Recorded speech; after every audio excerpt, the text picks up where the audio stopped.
जय हिंद प्यारे दोस्तों, स्टडीज मोड में आपका स्वागत है।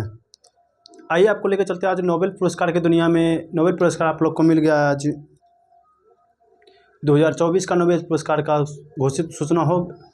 घोषणा हो चुका है और किस किस को मिला है आप आज हम उसी टॉपिक के बारे में चर्चा करेंगे।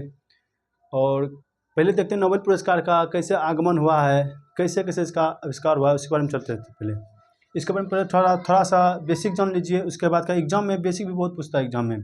और अब तो आ गया 2024 का नोबेल पुरस्कार विजेता, तब तो इसका तो क्वेश्चन अनिवार्य है पूछना। अब जितना भी एग्जाम होगा अब आज इस महीना के बाद से सब में नोबेल पुरस्कार 2024 का क्वेश्चन आना अनिवार्य है और 1 साल तक यही क्वेश्चन पूछते रहेगा, जो आज हम याद करवाएंगे आप लोग को। ठीक है, तो सबसे पहले आपको दिखाते हैं कि नोबेल पुरस्कार हेडिंग मारे हैं नोबेल पुरस्कार। नोबेल पुरस्कार के बारे में आपको थोड़ा सा हम बता देते हैं क्या है नोबेल पुरस्कार। तो मैं बता दूं कि नोबेल पुरस्कार के बारे में का स्थापना इसका हुआ था। नोबेल पुरस्कार का स्थापना 29 जून 1900 को इस हुआ था। 29 जून 1900 को हुआ था। और यह नोबेल पुरस्कार किसके द्वारा दिया जाता है? तो नोबेल फाउंडेशन के द्वारा बनाया गया है। नोबेल फाउंडेशन एक बनाया गया है। तो इसके बारे में थोड़ा सा हल्का सा पीछे लेकर चलते हैं आपको।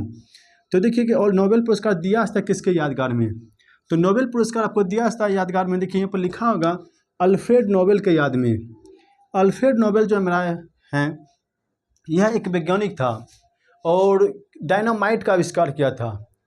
अल्फ्रेड नोबेल ने डायनामाइट का आविष्कार किया था। शुरुआत में डायनामाइट बहुत विस्फोटक था, बहुत विस्फोटक, जिससे सभी परमाणु बम हैं जिसको हम विस्फोट करके एक दूसरे को तोड़ते हैं, उससे शुरुआत में डायनामाइट। तभी तो डायनामाइट का यूज हम लोग करते हैं पत्थर को तोड़ने के लिए, पहाड़ के 2 इलाका को तोड़ने के लिए हम डायनामाइट का यूज कर लेते हैं। तो शुरुआत में डायनामाइट का आविष्कार किया था ना, इससे पूरा देश तबाह हो गया। तभी तो अल्फ्रेड नोबेल क्या किया है, डायनामाइट का आविष्कार कर, जिससे देश तबाह हो जाएगा। शुरुआत में इसको बहुत आदमी बहुत इसको प्रताड़ना भी दी, लेकिन क्या किया कि इसी ने आविष्कार कर दिया डायनामाइट का आविष्कार। इसी के उपलक्ष्य में नोबेल पुरस्कार जो दिया जाता है, यही अल्फ्रेड नोबेल के यादगार में ही दिया जाता है। अल्फ्रेड नोबेल उसका जन्म जो हुआ था भैया आपको बता दें कि 31 अक्टूबर 1833 को हुआ था। 31 अक्टूबर 1833 को इसका जन्म हुआ था, वो भी स्टॉकहोम के स्वीडन में। और यही कारण है कि स्टॉकहोम के स्वीडन में इसका जन्म जो हुआ था। और यही स्टॉकहोम के स्वीडन से आपका जो नोबेल पुरस्कार का जो घोषणा किया था, वहीं से आपको पुरस्कार राशि जो मिलता है। यहीं पर एक स्विस बैंक खोला है आपको, स्विट्जरलैंड में इसका एक बैंक खोला है स्विस बैंक, और यहीं से आपका 5 क्षेत्र में नोबेल पुरस्कार दिया जाता है। अभी आपको सबके बारे में बताएंगे धीरे धीरे। तो किस लिए किया गया था, हमें पूछा हुआ क्वेश्चन कि किस आविष्कार के लिए नोबेल पुरस्कार मिला जाता है। तो डायनामाइट के आविष्कार के लिए दिया गया है इसका। तो इसी के आविष्कार के लिए अल्फ्रेड नोबेल ने किसका आविष्कार किया था, ये पूछेगा किसका आविष्कार किया था? अल्फ्रेड नोबेल ने डायनामाइट का आविष्कार किया था। ठीक है, और नोबेल पुरस्कार कब दिया जाता है? हम आपको बता दें कि प्रत्येक वर्ष नोबेल पुरस्कार जो आपका है 10 दिसंबर को दिया जाता है। प्रत्येक वर्ष 10 दिसंबर को नोबेल पुरस्कार की घोषणा प्रदान किया जाता है हर व्यक्ति को। जितना आदमी का घोषणा किया जाएगा उतना आदमी को दिया जाएगा। ठीक है, तो हम आपको बता दें कि नोबेल पुरस्कार जो है आप किसी भी क्षेत्र में, हम आपको बता दें थोड़ा शुरुआत इधर देखते क्या लिखा है। शुरुआत जो हुआ था नोबेल पुरस्कार का 10 दिसंबर 1900 को हुआ था। चूँकि 29 जून 1900 को नोबेल का मृत्यु हो गया था। ठीक है, 1900 के आसपास में इसका मृत्यु हो गया, जिस कारण से अब जब मृत्यु हो गया था, अच्छा आविष्कार किया था भैया, डायनामाइट का आविष्कार किया था, जिस कारण इसके क्षेत्र में बोला कि मेरे मरने के बाद जो भी मेरा पैसा कौड़ी होगा, सब जो अच्छा काम करेगा उसी को दे दिया जाएगा। तो इसी का उपलक्ष्य में देखिए शुरुआत कब हुआ था, 10 दिसंबर 1901 को पहली बार नोबेल पुरस्कार जो दिया गया था। कब? 10 दिसंबर 1901 को। शुरुआत में नोबेल पुरस्कार दिया जाता था 5 क्षेत्रों में। कितना क्षेत्र में? 5 क्षेत्रों में। एग्जाम में पूछा हुआ क्वेश्चन कि शुरुआत में नोबेल पुरस्कार कितने क्षेत्रों में दिया जाता था? 5 क्षेत्रों में दिया जाता था। कौन कौन सा क्षेत्र है आपको बता दें। एक है शांति का क्षेत्र, दूसरा साहित्य का क्षेत्र, तीसरा भौतिकी का क्षेत्र, चौथा रसायन शास्त्र का क्षेत्र, 5वां चिकित्सा क्षेत्र। हम आपको बता दें कि साइंस में 3 क्षेत्र था, और मेरा साइंस में 3 क्षेत्र था। उसके बाद आपका आर्ट्स में 3 क्षेत्र को लिया है। तो शुरुआत में 2 क्षेत्र था आर्ट्स में। पहला देखिए कौन था? साइंस में 3 क्षेत्र, फिजिक्स, केमिस्ट्री। इसमें बायो नहीं चलता है, नोबेल पुरस्कार में बायो नहीं चलता, बायो की जगह पर चिकित्सा क्षेत्र चलता है। तो फिजिक्स, केमिस्ट्री, चिकित्सा क्षेत्र में। ठीक है, चिकित्सा विज्ञान के क्षेत्र में। 6ठा नोबेल पुरस्कार जो हमको दिया गया भैया, शुरुआत में 5 पुरस्कार आपको बोले कि 5 क्षेत्र कितना क्षेत्र में, 5 क्षेत्र में दिया जाता है। लेकिन छठा क्षेत्र कब आविष्कार हुआ? 1969 ईस्वी में। 1969 ईस्वी में अर्थशास्त्र के क्षेत्र में भी देने लगा नोबेल पुरस्कार। पहले 5 क्षेत्र में दिया जाता था। 3 क्षेत्र था हमारा साइंस का और 2 क्षेत्र में था आर्ट्स का। आर्ट्स का कौन कौन? साहित्य का क्षेत्र और शांति का क्षेत्र, ठीक है। और जबकि छठवां क्षेत्र जो बना मेरा किस कौन सा? अर्थशास्त्र का क्षेत्र। कब से दिया जाने लगा इसमें? 1969 ईस्वी से। इससे पहले 1969 से पहले मात्र 5 क्षेत्र में आपको दिया जाता था नोबेल पुरस्कार, ठीक है। अभी वर्तमान में कुल कितने क्षेत्र में दिया जाता है? कुल 6 क्षेत्रों में दिया जाता है नोबेल पुरस्कार, ठीक है। तो हम आपको बता दें कि नोबेल पुरस्कार जो दिया जाता है किन किन देशों के द्वारा दिया जाता है। तो नोबेल पुरस्कार की घोषणा हो गया है, तो जो दिया जाएगा कौन कौन सा देश देगा इसको? तो नोबेल पुरस्कार जो देगा स्वीडन और नॉर्वे दोनों देशों के द्वारा दिए जाते हैं। तो इसमें 2 देश मिलकर दिया जाता है, एक होता है स्वीडन, एक होता है नॉर्वे और स्वीडन। चूँकि स्वीडन तो फिर नोबेल का वहाँ जन्म हुआ था स्टॉकहोम के स्वीडन में, और जिस कारण से वहाँ पर वहीं के हिसाब किताब से स्वीडन से स्टार्ट किया है। 5 क्षेत्र में आपको जो है स्वीडन देता है, और जबकि 1 क्षेत्र में मात्र नॉर्वे देता है। तो आपको बता दें कि 5 क्षेत्र में स्वीडन देता है। कौन कौन सा क्षेत्र ऐसा है जो जिसमें स्वीडन देता है? तो भौतिक शास्त्र, रसायन शास्त्र, चिकित्सा शास्त्र, अर्थशास्त्र, ठीक है। और आपका एक साहित्य क्षेत्र होगा, ठीक है। इस जगह एक साहित्य क्षेत्र होगा, इसको भी आप लिख लीजिए, ठीक है। कौन सा क्षेत्र? साहित्य क्षेत्र। तो 5 क्षेत्र में मेरा स्वीडन के द्वारा दिया जाता है पुरस्कार, नोबेल पुरस्कार। जबकि 1 क्षेत्र मेरा कौन सा? शांति का क्षेत्र में मेरा नॉर्वे के द्वारा दिया जाता है। तो एग्जाम में बहुत बार पूछा होगा शांति क्षेत्र में एकमात्र पुरस्कार शांति क्षेत्र में किस देश के द्वारा दिया जाता है? तो नॉर्वे के द्वारा दिया जाता है शांति का पुरस्कार, ठीक है। तो यह था मेरा बेसिक नोबेल पुरस्कार के बारे में। इस बेसिक से आपका बहुत क्वेश्चन पूछा जाता है। तो हम आपको मेन फोकस जो आज मेरा वीडियो बनाने का, तो मेन फोकस है मेरा क्या कि नोबेल पुरस्कार 2024 में किस किस को दिया गया है, ठीक है। हम आपको क्लास में ही याद करवाते चल जाएंगे, कुछ ट्रिक से याद करना है, हम आपको बताते जाएंगे, आपको याद करते जाना है, ठीक है। अन्यथा इसको रट्टा मारते रहिएगा, 2 दिन याद रहेगा, तीसरा दिन भूल जाइएगा। तो कैसे आपको देखना है कि एग्जाम में नंबर मारना है ना, उठाना है ना, तो जब एग्जाम होगा तब आपको उठा लेना नंबर, ठीक है। और इसको याद करना है सिर्फ एग्जाम के लिए, एग्जाम खत्म ये भी खत्म, ठीक है। तो आइए हम बताते हैं कैसे। तो पहले हम स्टार्ट करते हैं किस किस क्षेत्र में दिया जाता है। तो आपको बता दें 5-6 क्षेत्र में दिया जाता है, ये बेसिक आपका ठीक है। आप इसका स्क्रीनशॉट लेकर रख लीजिएगा, ठीक है। आइए चलते हैं पुरस्कार के क्षेत्र में।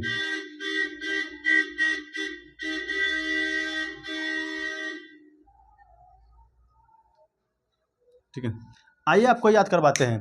पहला है मेडिसिन या चिकित्सा क्षेत्र में। क्या बोले? मेडिसिन चिकित्सा क्षेत्र में। मेडिसिन चिकित्सा क्षेत्र में किसको किसको दिया जाता है? किसको दिया गया है? मेडिसिन के क्षेत्र में विक्टर एम्ब्रोस और गैरी रूबकुन को दिया गया है। विक्टर एम्ब्रोस और गैरी रूबकुन को याद कैसे करना है? खाली एग्जाम में आपको पास करना है ना, बस सिंपल नंबर उठाना है भैया, आपको विद्वान नहीं बनना है, ठीक है। सिर्फ नंबर उठाना है। तो नंबर कैसे उठाना है इसको याद करना है। चिकित्सा क्षेत्र में के एम्ब्रोस और रूबकुन, एम्ब्रोस रूबकुन, एम्ब्रोस रूबकुन। चिकित्सा क्षेत्र में एम्ब्रोस और रूबकुन। चिकित्सा क्षेत्र में किसको दिया गया? एम्ब्रोस और रूबकुन। चिकित्सा क्षेत्र में एम्ब्रोस और रूबकुन को दिया गया है। चिकित्सा क्षेत्र में एम्ब्रोस और रूबकुन, सिर्फ इसको याद रखिए। एग्जाम में जब भी आएगा ऑप्शन आएगा ना, उस समय आप मार दीजिएगा, ठीक है। एम्ब्रोस रूबकुन किस क्षेत्र में? चिकित्सा क्षेत्र में। चिकित्सा क्षेत्र में किसको? एम्ब्रोस और रूबकुन को दिया गया है। चिकित्सा क्षेत्र में एम्ब्रोस और रूबकुन को। अगला देखते हैं रसायन क्षेत्र में। रसायन क्षेत्र में जो है किसको दिया गया है? तो डेविड बेकर, डेमिस हसाबिस और जम्फर को। डेविड बेकर, डेमिस हसाबिस और जम्फर को, जॉन जम्फर को, ठीक है। तो जम्पर लिखा है आपका, ठीक है, जॉन जम्पर, ठीक है। हम आपको बता दें कि किसी एक क्षेत्र में हाईएस्ट कितने आदमी दे सकता है? 3 आदमी को ही दे सकता है नोबेल पुरस्कार। अधिक से अधिक 3 आदमी को ही दे सकता है, उससे कम नहीं दे सकता है। उससे कम दे सकता है लेकिन उससे अधिक नहीं दे सकता है, ठीक है।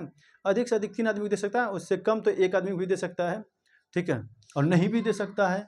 तो वो डिपेंड करता है उसके ऊपर, लेकिन 1 आदमी को मिनिमम दे देगा, ठीक है। तो रसायन के क्षेत्र में क्या? Baker Hassabis jumper. इसको याद कैसे करना है? तो बेकार हसाच है जम्फर में, ठीक है। बेकार हसाबिस जम्फर, बेकार हसाविस जम्पर, बेकार हसाविस जम्पर। आदमी सामने होता है कि केमिस्ट्री में सुनिएगा एक वक्त होता है N2O, हंसाने वाली गैस है केमिस्ट्री का। N2O बोलते हैं हंसाने वाली गैस। तो आदमी जब N2O गैस कहीं पर छोड़ दीजिएगा ना, वहाँ आदमी बेकार हंसने लगेगा। वहाँ हंसने वाला भी नहीं होगा, जो भी उसको भी वो भी हंसना स्टार्ट कर देगा। कैसे? जब रसायन क्षेत्र में कौन सा गैस बोले आपको? N2O, nitrous oxide. जब नाइट्रस ऑक्साइड आप छोड़िएगा ना, वो हंसाने वाली गैस है, ऑटोमेटिक आदमी हंसने लगेगा। तो उससे याद रखिएगा क्या, बेकार का हंसने लगता है, कोई काम करने से हंसने लगेगा और हंस हंस के जंप करना स्टार्ट कर देगा, ऐसे उछलना उछलना करना स्टार्ट कर देगा और जंप स्टार्ट कर देगा। तो उससे याद करना ट्रिक इससे बनेगा क्या, बेकर हसाविस जंपर, बेकर हसाविस जंपर, बेकर हसाविस जंपर। शुरुआत वाला नाम नहीं भी याद रहेगा कोई दिक्कत नहीं, लास्ट वाला नाम याद रखिए, ठीक है। बेकर हसाविस जंपर क्या शुरुआत वाला है ना, सब शुरुआत वाला याद रखिएगा, भूल भी जाइएगा, लेकिन अंतिम वाला याद रखिएगा। ऑप्शन में सिर्फ यही लिखा रहेगा, बाकी कुछ नहीं लिखा रहेगा। तो कौन से चिकित्सा क्षेत्र में कैसे, चिकित्सा क्षेत्र में क्या होता है भैया? तो चिकित्सा क्षेत्र में कैसे होता है कि जैसे चिकित्सा क्षेत्र में N2O बोलेगा, N2O गैस छोड़ेगा, आदमी बेकार का हंसना स्टार्ट कर देगा, हंसेगा, उसके बाद जंप करना स्टार्ट, जहाँ नाचना स्टार्ट कर देगा, ठीक है। तो कैसे, तो याद कैसे करना, बेकर हसाविस जंपर। ये किसके क्षेत्र में? चिकित्सा क्षेत्र में। अगला है आपका भौतिक क्षेत्र में। किस क्षेत्र में? भौतिक क्षेत्र में। भौतिक क्षेत्र में 2 आदमी को मिला है। कितना आदमी को? 2 आदमी को मिला है। तो कौन को? एक जॉन हॉपफील्ड और जेफरी हिंटन, जॉन हॉपफील्ड और जेफरी हिंटन, जॉन हॉपफील्ड और जेफरी हिंटन, ठीक है। इसको याद कैसे कीजिएगा? भौतिक क्षेत्र में किसको दिया गया? हॉपफील्ड और हिंटन को, हॉपफील्ड और हिंटन को, हॉपफील्ड और हिंटन को। किसको? हॉपफील्ड और हिंटन को, हॉपफील्ड और हिंटन को, हॉपफील्ड और हिंटन को, हॉपफील्ड और हिंटन को। याद कैसे करना? भौतिकी हॉपफील्ड हिंटन, भौतिकी हॉपफील्ड हिंटन, भौतिकी हॉपफील्ड हिंटन, हिंटन, भौतिकी हॉपफील्ड हिंटन। ये आपका याद हो गया किसके? भौतिक क्षेत्र में। अब आपका बचा क्या? साहित्य के क्षेत्र में। साहित्य के क्षेत्र में जो दिया गया है भैया, हांगकांग को दिया गया है। किसको? हांगकांग। ये हमारा दक्षिण कोरिया का लेखिका है, दक्षिण कोरियाई लेखिका है, इसी को मिला है कौन सी? हांगकांग को। साहित्य के क्षेत्र में, साहित्य के क्षेत्र में एकमात्र पुरस्कार किसको मिला है? हांगकांग को। हांगकांग, हांगकांग साहित्य के क्षेत्र में, हांगकांग साहित्य के क्षेत्र में, हांगकांग साहित्य के क्षेत्र में, हांगकांग साहित्य के क्षेत्र में, हांगकांग। आइए चलता है सौंतिक क्षेत्र में। एकमात्र सौंतिक पुरस्कार जो नॉर्वे के द्वारा दिया जाता है, और यही एग्जाम में ज़्यादा पूछता है, सौंतिक क्षेत्र वाला, क्योंकि ये नॉर्वे के द्वारा देता है, बाकी सब तो स्वीडन के द्वारा दिया जाता है। तो सौंतिक क्षेत्र में जो देता है किसको? निहोन हिदान योक्यो, ठीक है। इसको याद रखिएगा, खाली निहोन को याद रखिएगा, ठीक है। सौंतिक क्षेत्र में निहोन याद रखिएगा, सौंतिक क्षेत्र में निहोन, सौंतिक क्षेत्र में निहोन, इसको छोड़ दीजिए, जैसे याद होता है वैसे याद कीजिए भैया। सिर्फ एग्जाम में आपको नंबर उठाना, और यह जो है इम्पोर्टेंट है, 2024 का आ गया है, तब 2025 में जितना भी एग्जाम होगा, अर्थात 2024 सब या आज से, आज के बाद से जितना भी एग्जाम होगा 2024 में, 2025 के दिसंबर तक, अर्थात अक्टूबर नवंबर तक जो जितना भी एग्जाम होगा 2025 के, सभी में यही नोबेल पुरस्कार पूछा जाएगा आपका भी, ठीक है। सब में यही कम आएगा, इसीलिए बोले यह काफ़ी इंपॉर्टेंट टॉपिक है आपका। तो सौंतिक क्षेत्र में किसको? निहोन, सौंतिक क्षेत्र में निहोन, सौंतिक क्षेत्र में निहोन याद रखिएगा। सौंतिक क्षेत्र में किसको? निहोन को, सौंतिक क्षेत्र में निहोन को, सौंतिक क्षेत्र में निहोन को। पूरा याद नहीं रखना है, ठीक है, खाली निहोन याद रखना है। एक होता है आपका अर्थशास्त्र में, अर्थशास्त्र क्षेत्र में। इकोनॉमिक्स में किसको? इकोनॉमिक्स में किसको? तो Acemoglu Johnson Robinson, Acemoglu Johnson Robinson. अर्थशास्त्र में Acemoglu Johnson Robinson, Acemoglu Johnson Robinson. Economics में क्या? इकोनॉमिक्स में, इकोनॉमिक्स यदि पैसा आदमी को पूरा हो जाएगा ना, वो आदमी क्या करेगा? ऐश करेगा, और ऐश से मौज उठाएगा, ठीक है। ऐश से मौज उठाएगा, साथ साथ में क्या करेगा? Johnson Robinson, Johnson Robinson. अर्थशास्त्र में कौन कौन है? Acemoglu Johnson Robinson, Johnson Robinson, ठीक है। तो मैं 3 को दिया गया किसमें? अर्थशास्त्र के क्षेत्र में। अर्थशास्त्र में किसको? Acemoglu Johnson Robinson, Acemoglu Johnson Robinson. आप थोड़ा सा रिवीजन कर लीजिए क्या क्या दिया गया। तो आपको बता दें कि मेडिसिन में किसको दिया गया? चिकित्सा क्षेत्र में, चिकित्सा क्षेत्र में आपको दिया गया एम्ब्रोस रूपकुन को, एम्ब्रोस रूपकुन, एम्ब्रोस रूपकुन चिकित्सा क्षेत्र में। पूरा नाम याद नहीं रखना है भैया, पूरा नाम याद रखिएगा। 110% आपको बोलते हैं आप एग्जाम में गलत मार के आइएगा, ठीक है, पूरा नाम रखिएगा तो। लेकिन याद रखना क्या, सिर्फ एग्जाम में आपको पास करना, वनडे एग्जाम जितना भी होगा आपका, सब में यही पूछा जाएगा किसको किस क्षेत्र में दिया गया है। इसीलिए बोले पूरा नाम याद नहीं रखना। ऑप्शन आएगा, ऑप्शन में आप मार के हटा दीजिएगा, साइड कर दीजिएगा। इसीलिए तो एक बार फिर से आपका रिवीजन करके फिर नेक्स्ट वीडियो आपको डालेंगे, ठीक है। चिकित्सा क्षेत्र में किसको, एम्ब्रोस रूपकुन, एम्ब्रोस रूपकुन, एक बार हमारे साथ बोलिए, एम्ब्रोस रूपकुन चिकित्सा क्षेत्र में, ठीक है। रसायन के क्षेत्र में बेकर, रसायन में क्या होता है, जब हंसाने लगे तो आदमी बेकार का हंसने लगता है, तो बेकर हंसना मतलब हसाविस, और जंपर हंस कर जंप करने लगता है, तो बेकर हसाविस जंपर। भौतिक क्षेत्र में हॉपफील्ड और हिंटन को, हॉपफील्ड और हिंटन को, हॉपफील्ड और हिंटन को। साहित्य के क्षेत्र में किसको, हांगकांग को, साहित्य के क्षेत्र में हांगकांग को, साहित्य के क्षेत्र में हांगकांग को। सौंतिक क्षेत्र में निहोन, सौंतिक क्षेत्र में निहोन याद रखना है, सौंतिक क्षेत्र में निहोन, ठीक है। और अर्थशास्त्र के क्षेत्र में किसको, Acemoglu Johnson Robinson, Acemoglu Johnson Robinson, Acemoglu Johnson Robinson. तो यह था मेरा कि 2024 में किसको कितना प्रदान किया गया है, कौन कौन क्षेत्र में दिया गया है। और पूछेगा कितने क्षेत्र टोटल कितने आदमी को दिया गया है, तो आप बताते हैं आपको कितना आदमी को टोटल दिया गया है। मेडिसिन के क्षेत्र में 2 आदमी को दिया गया है, ठीक है। रसायन के क्षेत्र में 3 आदमी को दिया गया है, और भौतिक क्षेत्र में आपको 2 आदमी को दिया गया है। हांगकांग के क्षेत्र में 1 आदमी को दिया गया है, साहित्य के क्षेत्र में भी 1 आदमी को दिया गया है, और अर्थशास्त्र के क्षेत्र में आपको 3 आदमी को दिया गया है, ठीक है। तो टोटल गिन लीजिए कितना आदमी को दिया गया है। टोटल गिनते हैं, 3 2 5, 5 1 5 2 7, 1 8, 1 9 9 3, 12 आदमी को टोटल दिया गया है। कितना आदमी को, 12 आदमी को टोटल दिया गया है मेरा अर्थशास्त्र के टोटल नोबेल पुरस्कार इस बार, ठीक है। इस बार नोबेल पुरस्कार कितना आदमी को मिला है भैया, 12 आदमी को मिला है। तो इस तरह से आप याद रखिएगा, इस क्वेश्चन यही पूछ सकता है कि 2024 का नोबेल पुरस्कार कितने आदमी को दिया गया है, कितने व्यक्ति को दिया गया है, तो 12 आदमी को दिया गया है। तो यह था मेरा नोबेल पुरस्कार का आपका बेसिक प्लस 2024 में जो जो जिस को मिला है इस बार नोबेल पुरस्कार, उसका लिस्ट आपको, आप इसका स्क्रीनशॉट ले लीजिए, ठीक है। और आपको चैनल यदि अच्छा लग रहा है भैया, एक बार लाइक कर दीजिए, लाइक करके कमेंट जरूर कर दीजिए कैसा लगा आपका वीडियो। इसी तरह का आपको वीडियो हम आगे भी देते रहेंगे, डालते जाएंगे। आपको मिलते हैं नेक्स्ट वीडियो के साथ, इसी के साथ जय हिंद।